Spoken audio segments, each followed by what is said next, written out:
जय साई राम। और कैसे हैं आप सब? मन्नू सोनू यूट्यूब में आपका हार्दिक स्वागत है।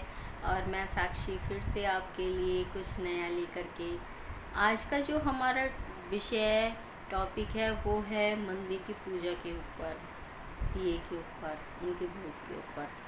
और ये सभी चीज़ें एक ही चीज़ से जुड़ी हुई हैं जो मैं बताऊंगी। बहुत ही इम्पोर्टेंट वीडियो है, इसको बिल्कुल भी स्किप ना करना, लास्ट तक देखना, ताकि आप जो पूजा करते हैं, जो समय लगाते हैं, वो आपका व्यर्थ ना जाए। बहुत से लोगों की ये बात होती है जो मैंने देखा है कि अरे हम तो सुबह शाम पूजा करते हैं, हम तो ये भी करते हैं, व्रत भी रखते हैं, कोई व्रत भी नहीं छोड़ते, सब कुछ करते हैं, फिर भी हमें उसका फल नहीं मिलता। देखिए, जो वो शक्ति है ना, वो सभी के लिए एक समान है। ठीक है, फ़र्क इतना है कि कोई किसी लहजे से करता है, कोई किसी लहजे से करता है। सबकी सोच अपनी अलग अलग है। ठीक है, सबका उसमें स्वार्थ अपना अलग अलग है। बहुत बहुत ही कम लोग ऐसे होते हैं जो निस्वार्थ कुछ करते हैं। ठीक है, और मानना तो मेरा ये है कि आप किसी से ना मांग कर के उस शक्ति से ही मांगे जिससे वाकई में आप वही आपको देता है, और उसी के आगे हमेशा हाथ फैलाने चाहिए। लेकिन जहाँ मैं बात करूँ उनके पूजा पाठ की, तो देखिए, कुछ त्रुटि ऐसी होती हैं जो हमें भूल के भी उसका आइडिया नहीं होता कि हम क्या कर रहे हैं। बहुत सारी गलतियां हमसे हो जाती हैं और उनके करने के बाद में हमें नहीं पता होता, और हम करते चले जाते हैं, और उसी की ही कुछ वजहों से हमारे जीवन पे बहुत दुष्प्रभाव पड़ता है। देखिए, हो सकता है आज की वीडियो थोड़ी सी लंबी हो जाए, कोई इसमें ऐसा कोई वो नहीं है, क्योंकि मैं पूरी बात ही इसमें आपको बता के इस वीडियो को आज एंड करूँगी। 2 पार्ट नहीं बनाऊँगी मैं इस वीडियो के। तो आप इसको देखते रहिए और ध्यान से सुनिएगा जो मैं कहूँगी।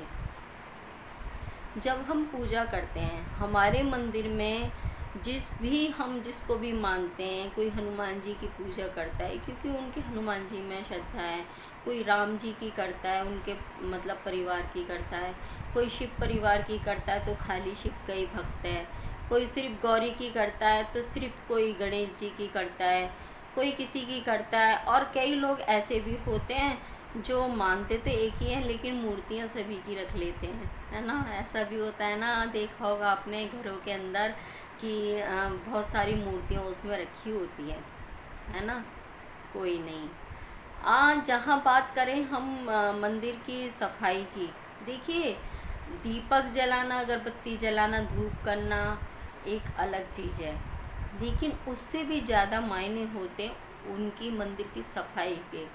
ठीक है, वक्त वक्त पे आपको मंदिर की सफाई करते रहना चाहिए, गंगा जल में स्नान करवा के उनको जो भी कुछ है वो करके। देखिए, वो उनको आप क्या देंगे, वो तो भाव के भूखे हैं।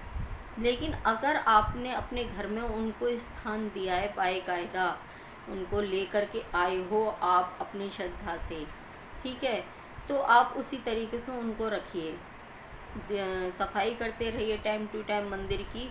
दूसरी बात कि उनका सुबह शाम दिया बत्ती होना चाहिए।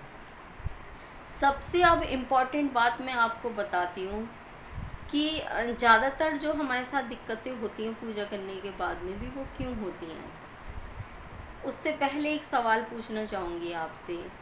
आपके घर में मान लीजिए आज 3 गेस्ट आ गए, हाँ मतलब अलग अलग आ गए, या आपके परिवार के ही 3 सदस्य हैं, और जो भी है, या आप अपने घर में भी आजकल तो देखिए, पहले तो एक ही थाली में खा लेते थे, कहते थे प्यार बना रहता था, परिवार एक साथ बैठ के खाता था। ठीक है, लेकिन अब क्या है, अब सब अलग अलग थाली में खाते हैं। और जिसमें कि घर की बात आप छोड़िए, बाहर से अगर कोई गेस्ट आता है, अगर आपके घर में 10 लोग मौजूद हैं, 5 लोग मौजूद हैं, या मान लीजिए 3 ही लोग मौजूद हैं, तो उनको आपके यहाँ घर पे खाना खाना है, तो क्या आप उनके लिए एक ही थाली लगाएंगे?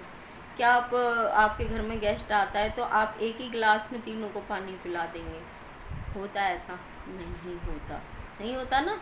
तो इसीलिए जिस तरीके से हम परिवार में जितने भी लोग होते, उतनी ही थाली परोसी जाती हैं, उतनी ही कटोरियाँ रखी जाती है सब्जी के लिए, उतने ही गिलास रखे जाते हैं पानी के लिए, उतनी ही चम्मच रखी जाती हैं कुछ खाने के लिए। इसी तरह से, बिल्कुल इसी तरीके से, आपकी बात अच्छी तरीके से समझ में आ जाए इसलिए खुल करके समझा रही हूँ। इसी तरीके से हमारी पूजा भी होती है, समझना मेरी बात को ध्यान से। इतनी बात तो आपके समझ में आ ही गई होगी जो मैंने अभी आपसे बोली। इसी तरीके से जब हम इतनी सारी मूर्तियों को विराजमान करते हैं, वाकई में उनको जगह देते हैं अपने घर के अंदर। देखो मैंने पहले ही कहा था, मानो तो सब है, ना मानो तो कुछ भी नहीं है। आप सबको लिया है, शेरों वाली को भी आपने बिठा लिया, शिव का परिवार भी आपने बिठा लिया, और राधे कृष्ण भी आपने अलग से बिठा लिए, ठीक है। आपने सभी को ही अलग अलग बिठा लिए, शेरों वाली को अलग बिठा लिए। देखिए सब अलग अलग अवतार थे, ठीक है। हनुमान जी को आपने अलग बिठा लिया, ठीक है। साईं बाबा को आपने अलग बिठा लिया। अपने घर के देवी देवता अलग हो गए, पितर अलग हो गए, वो तो एक चीज़ अलग है, ठीक है। आपने भगवान जी को सभी को अपने घर में जगह दे दी। लेकिन जहाँ बात आती है दिया करने की, दिया कितने जलते हैं? एक, सिर्फ एक दिया जलता है मंदिर में। इतने सारे भगवानों की आप जहाँ बात करें हम, आपके आपने सबको विराज दिया वहाँ पर।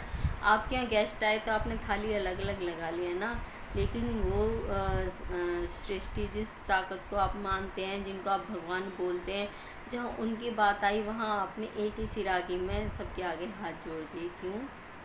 ऐसा क्यों?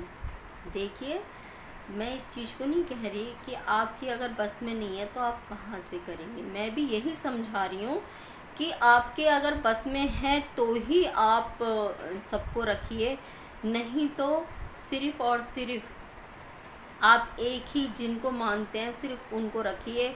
नहीं तो अगर आपने जितने भगवानों को विराजमान किया है अपने घर में, आप सभी को ही विराजिए अपने घर के अंदर। बहुत ज़रूरी है सभी को विराजने के बाद में सबके लिए दिया अलग अलग जलाइए, बिल्कुल सबके लिए दिया अलग अलग जलाइए।